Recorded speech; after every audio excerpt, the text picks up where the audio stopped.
You must learn to see the extent of your own self-hatred.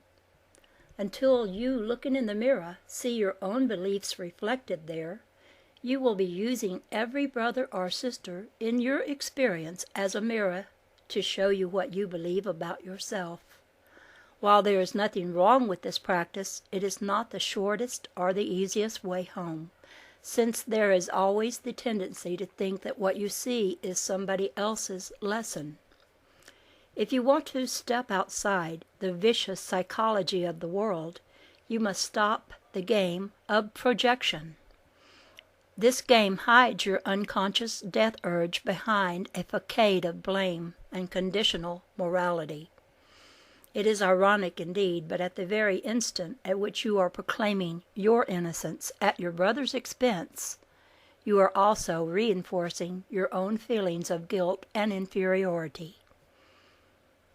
There is no way out of the circle of blame but to stop blaming, yet be prepared. If you would step off the wheel of suffering, you may find that you aren't very popular. Those who don't join in the world's game of projection are the very first to be attacked. If you learned anything from my life, you must have learned this. Anyone who would acknowledge his own fear without projecting it threatens the world's game. Anyone who would own his murderous thoughts and seek to find their roots within consciousness threatens the moral fabric of society. In human society there is a right and a wrong. Those who do right are rewarded, and those who do wrong are punished. This is how it has always been. My teaching threatens this basic assumption. At the most superficial level, it challenges the ideal that wrong should be punished. In the face of the call for retribution, I have stood and will continue to stand for forgiveness. At a deeper level, my teaching challenges the very ideal that someone should be condemned by his behavior. If someone acts wrongly, it is because he thinks thoughts that are false. If he can realize the truth of his thinking, he can change his behavior. And it is in the interest of society to help him to do this. But if punishment is brought, his false ideals will be reinforced and guilt will be added to them. You have heard the expression, 2 wrongs do not make a right. That is the essence of my teaching. All wrongs must be corrected in the right manner, otherwise correction is attacked. To oppose, seek to overpower, or argue with a false ideal is to strengthen it. That is the way of violence. My way, on the other hand, is non-violent. It demonstrates the answer in an approach to the problem. It brings love, not attack, to the ones in pain. Its means are consistent with its ends. To make wrong is to teach guilt and to perpetuate the belief that pain and suffering are necessary. To make right is to teach love and demonstrate its power to overcome all suffering. To put it simply, you are never right to make wrong, or wrong to make right. To be right, make right. You cannot love in an unloving way. You can't be right and attack what's wrong. Error must be undone. And since the root of all error is fear, only the undoing of fear will bring correction. Love is the only response that undoes fear. If you don't believe this, try it. Love any person or situation that evokes fear in you, and the fear will disappear. This is true not so much because love is an antidote to fear, but because fear is the absence of love. It therefore cannot exist whenever love is present. Most of you understand a great deal about fear, but very little about love. You are afraid of God, afraid of me, and afraid of one another. Why are you afraid? Because you believe that you are either unlovable or not capable of loving another. That belief is the only belief that needs to be changed. All negativity in your life will fall away as you undo this simple, erroneous belief about yourself. You, my friend, are not what you think you are. You are not simply an accumulation of all your negative beliefs and actions. That is who you think you are, but that is not who you are.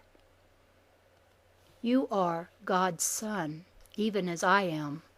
All that is good and true about God is good and true about you. Accept this fact, even for an instant, and your life would be transformed. Accept this about your brother, even in this single moment, and all conflict between you would end. What you see is a direct result of what you believe. If you believe that you are guilty, then you will see a guilty world, and a guilty world will be punished, and so will you. God will bring you down. God will destroy the world. God will have his revenge. These, my friends, are the thoughts that you think. These, blasphemous though they be, are the absurd ideas you would attribute to me. Fortunately, I understand that this is just your not-so-subtle way of beating yourself up. It is a delaying maneuver. In time you will tire of it. It will not be long before you begin to reject the whole concept of guilt, individually and collectively, and aspire to come home. My friends, I await that moment of complete honesty and responsibility with joy and certainty. On that day when you see your good and that of your brother as one and the same, all that separates you from God will fall away, and you will stand beside me in all your splendor. Then you will know God's love for you beyond any doubt. Then you will know that she never abandoned you, even in the height of your insanity, when you thought it was she who would punish you and destroy your world. Then you will know the power of your mind to create, and then will you choose to create with God, not apart from her. Practice. The very word practice invites misunderstanding. What would you practice? Perhaps you could begin by simply practicing awareness. Practice being aware of your guilt, your fear, and your attack. Do not disguise them, deny them, or project them onto other people. Merely look at these phenomena as they arise within your consciousness. When you feel angry or depressed, simply ask, why am I angry? What am I feeling the need to defend myself? What am I afraid of? Continue to ask these questions until you begin to see the source of your anger and fear. Once you get through these layers of emotion, ask yourself, what is my guilt here? What guilt, you ask? All negative emotions in your life arise from your unconscious guilt-shame. This must become conscious. It must be brought into your awareness so that you can release it. Your feelings of inadequacy and unworthiness create your fear of retribution. If you believe that there is something wrong with you, or that you have done something wrong, you will be afraid of being punished. And if you are afraid of being punished, you will defend yourself against all imagined attack. Whenever you feel that someone is questioning your self-worth, you will be ready to pull the trigger. This whole scene of guilt and retribution is happening only in your own mind. If you project it, you will bring others into it, and you will need to work it out together. This just sets up the ante. Working something out with another when you are not aware of your own complicity in the event is unlikely. Better to begin by bringing an awareness to your own thoughts. For not only will you find that guilt is the root of all suffering, you will also find that self-forgiveness is necessary. Without self-forgiveness, there is no release from guilt. So the drama or redemption is also happening only in your own mind. In your mind, you establish your innocence or guilt.